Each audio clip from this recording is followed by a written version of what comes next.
All right. Hey, Bonnie and Megan, how are y'all? Hey, Jennifer. You having a good week? When did school get out? It got out last Friday. Oh, so you've had this week off. So what kind of things have you been doing? Cleaning a lot, relaxing a little bit. Well, that's She a helped big- me get on my bus. I have a little gift for my bus students, and so she helped me today get all that ready. So Oh, that was nice. Yeah. So a little work and a little play. So that's nice. Excellent. Well, last time we talked about something that was a little stressful for both of you was the fact that Megan going between her dad's house and your house would sometimes leave some important items, and that was stressful because you might need them, especially for school. And your mom had some great ideas last time, talking about how she purchased two things for you, one to keep there and one to keep here, but that some things you couldn't do, like some electronic items, and especially your work items for school. And my impression from last time was that that was very important to you because you seem to be a very high achiever at school. Is that correct? Yes, ma'am. Okay, so it sounds like you have very supportive teachers this year and understanding teachers, but I know it can be stressful as you get older to make sure you have all your work. So one thing I thought about this summer is that we could make some organizational plans for you and kind of get your dad on the same page so that if you are missing something that's at his house, you know, he's okay to bring it to you or you're okay to go get it and vice versa. But it did sound like it may be an organizational strategy that we can work on. And since you're out for the summer, that's something we can work on before you go back to school. okay. The one other thing that that concerned me that we talked about, or that you said concerned you too, was that when you do get upset and you get stressed, you raise your voice towards Megan. Right. And you said you've had the conversation with Megan and explained how years of habit, which we all have, is hard to break. Right. And so I want to talk a little bit about that, and just kind of my objective of this session is to help Megan understand why that happens sometimes, and maybe not to take it personally, and just to understand, and then get you to understand what Megan's thinking about when that happens, so we can kind of get on the same page as well. So what I'd like to do first is have Megan just tell me on a typical school day what her typical day is like, not any specific details, but kind of run through the day, and tell me if there are any stressors during the day, what they typically are. Okay. So, I normally get up really early and go to school, and it's kind of stressful to make sure that I have my ride and everything to get to school and to get to home, because I normally have to contact somebody. I come home, and normally I'm supposed to call my mom. A lot of times I'll forget, or my phone's charging and I won't hear it. Or I'm like doing some other activity and I can't really pick up the phone at the moment. So, and then basically I just go through the rest of my day, clean a little bit and go to bed. Okay, very good. So you said that your most stressful time is the rides. So do you have a different ride in the morning, or is it just when you're at your mom's house or your dad's house, or? At my dad's house, my dad will drive me, and here, one of my friends that my mom, she knows her mom, their family will drive me to school, and normally I'll call or text the daughter. I would rather get in touch with the mom, but a lot of times I can't. But Okay. I normally have that responsibility. But the mom takes you most mornings? Yes. Okay, and so that's pretty consistent. Has she ever forgotten you? Yeah, she's drove by a few times, but I always text her daughter and she'll come back. And she'll come back and get you. Okay. That is pretty stressful. That is stressful, not knowing if you're going to get to school. And how do you get home from school? The same exact ways. A lot of times I'll just stay at school until 4:15, and my mom will come and pick me up. If she has a tutor or something, or she has cheerleading, then she's there, and then because I drive a bus and I'm not, and it's hard, Megan can't call me while I'm driving the bus because I'm not allowed to, use the phone or anything. But a lot of times, especially when cheerleading starts in practice, then I'll pick her up. And then I pick up the other little girl who's in cheerleading. So that works out pretty well. I mean, we trade off pretty well. But I think that next year we're going to have this summer also with our organization, things. We're going to work on some rides and make sure that we have a better system in place for rides. I understand because that. I don't want her to be stressed and worrying about the ride. Right, I understand that. And what is your typical day, Lonnie? Well, I drive a school bus, so I get up about 4:30 and get ready and sit and have a cup of coffee, because driving the bus is stressful, so I try to get up so that I'm not rushed and have a few minutes to, for myself, have my coffee. I fix our lunches, and I leave here about 6:20 and drive over to the school, and I leave school at 6:40, and I drive for a little over an hour and drop the bus off, and then come back to my school that I work at. And then I work all day, and then in the afternoon I do the same process again. So I leave at 6:20 and I'm probably home at 4:20. Okay. So it's kind of a long day, but that's pretty much the day. Well, it sounds like you have a good plan for the mornings, because I think we all tend to have a better day when we can have a little bit of time in the morning. Yeah, And mornings are better. sometimes we are rushed, and that kind of puts a bad start to it. When I oversleep, I'm a mess for the whole day. I mean, I just am so out of sorts when I oversleep, and I feel like I'm rushed. I don't like to get on the school bus feeling rushed. That's a huge responsibility. I have over 60 children on my bus. Wow, that is a big responsibility. I feel like it's almost imperative that I start out my day in a certain way, and get up early and not find myself rushing around looking for stuff. Right. Well, that sounds like you have a great plan. And I know every now and then we're going to have a day where we oversleep, or something comes up, or the washing machine's broken or something. But you have a good plan, so that's a good way to start your day. So what would you say is a big stressor, besides I know the stress of driving the bus and having that responsibility, but with Megan, since that's one thing you brought up last time. Well, the stress with Megan is that when she's supposed to be coming home, I'm driving the bus. So I cannot stop and call and say, did you get home okay? So I've asked her to text me, because, then at least I can see that she's gotten home. I don't even have to look at the text while I'm driving. I can just see that it's from Megan, and I'm like, okay, she's home. But I'll drive that bus, and the whole time I'm like, I haven't heard my phone buzz. I haven't heard my phone buzz. Did she get a ride? Did she miss a ride? Did Miss Davis forget her? Is something happened at school?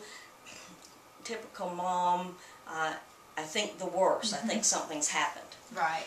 And so when I get off the bus at 4, a little after 4, I'll call and call and call, and a lot of times I won't get an answer, and I'll drive home.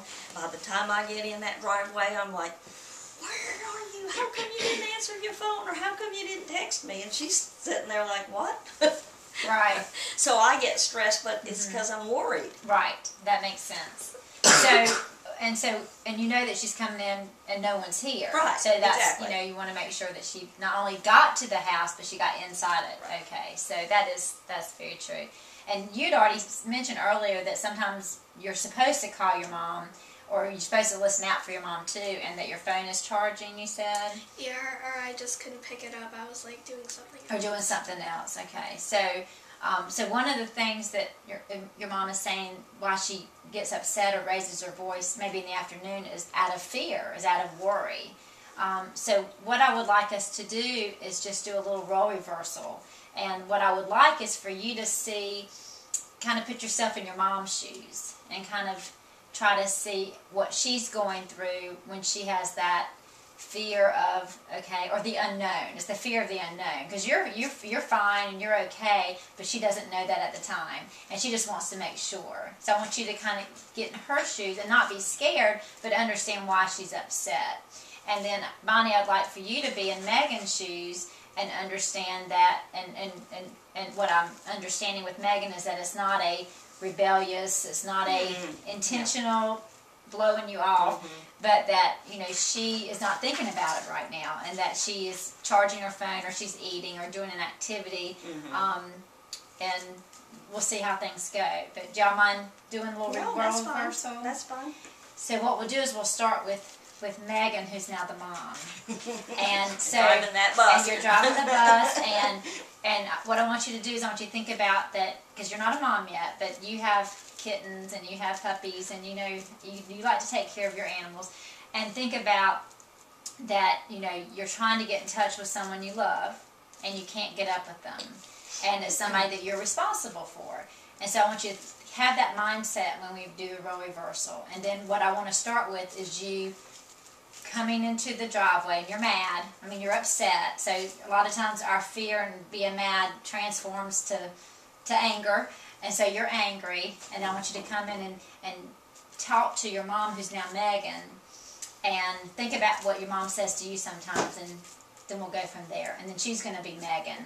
And so we'll just we'll do a short little role reversal and see what happens. So you're upset, you're the mom, lay into her. Alright. So why didn't you call me? I was having a snack. Well, why couldn't you just pick up the phone while you were having a snack? I don't know where my phone is. I can't remember if I put it in my book bag or if it's in my lunchbox. I don't know where my phone is. I thought you were supposed to charge it when you get home from school. I forgot. Oh, so are you okay now? Yeah, I'm okay, but why are you worried? What's the big deal? I was home. I'm having a snack. I'm going to do my homework. Why are you bugging me? I couldn't get up with you and I was worried about you, but now that you're home, I'm fine. But I'm 13. I'm fine. I can take care of myself.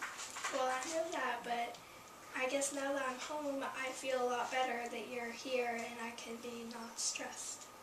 I don't know why you're always stressed with me, Mom. You're always yelling at me. Why are you raising your voice at me? Because I get stressed very easily and then I get angry. Why are you angry? I was here.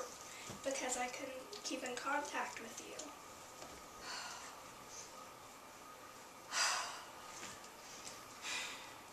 Okay, I'll try to remember to charge my phone tonight, but I'll just do better. Okay. Very good. She's a good teenager. She act like, is that how you act sometimes? Well, Did you see how I put the eyes up on the ceiling? Well, if it's not from you, she has another good role model. But she did a very good job. Well, that's how I feel that Megan says, like, I'm here. I'm eating my snack. What are you worried about? Right. Not really understanding Right. that, yeah, I know she's old enough to come in and Absolutely, open the door. yeah. It's just, I like to know that. I need to know that she's home okay, and then I'm fine. And I like what you did, because you explained why you were stressed, why you're upset, and then you said, but now I'm home, I see you're okay, and I'm okay. Does your mom do that sometimes? No. Well, I try. Well, that's that's very good that she said that. I thought that was really good, and that's Because a good... I think I need to realize that yes, when I do get home and I see that she's in one piece, you know, and she's eating her snack and, you know, doing what she's supposed to be doing, then it's not that she was trying to not call me, or it wasn't that she was blowing me off, but it's not a priority. In Right. her mind, it's not a priority, where in my mind it is a Right. priority. But I can see that what she said was, well, I'm home and I see you're okay. And that's what I need to do, just go, okay, Right. well, let's figure out how we can avoid this happening tomorrow. Right. That's a good point. Because I don't want it to keep happening every day. Because if it does, then we're not really learning anything. That's from it. true. That's true. So, Yeah, did that's that awesome. help you just think about how she feels a little bit? Yeah. As far as the fear, it's not that she's angry at you. She is probably extremely, I know she's very relieved that you're here in your one piece, whether you're eating snack or texting or whatever. Of course, you probably not text if you don't have your phone. But I just want you to understand that would be one of the stressors that causes your mom to raise her voice. And I like the advice you gave her without you even knowing you were giving her advice, by saying, okay, I'm here, So you're chill. okay, you know, I've let it out. Because if it happens again, she may do that, because that's kind of a human response. You know, when we get scared, we get upset and our adrenaline starts going, and then we see you and we're just, you want to hug you, but then also you want to shake you because you put her through that. Does that make sense? So the thing is that was good advice to give you.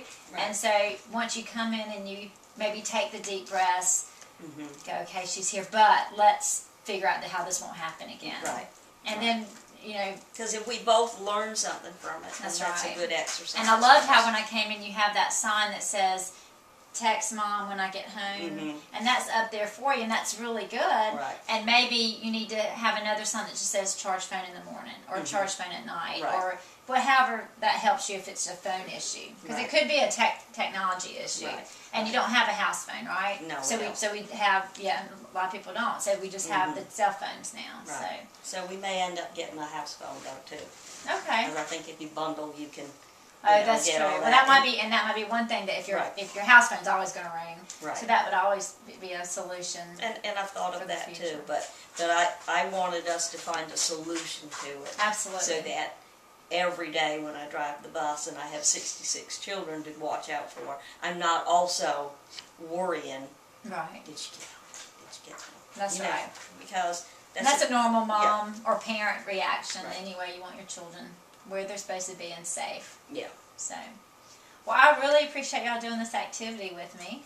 Thank And we'll you. just kind of work on the organization for next year as far Okay. as making sure for your homework and essays and that sort of thing. Okay. So, That sounds real good. Thank you. all right. Thank you.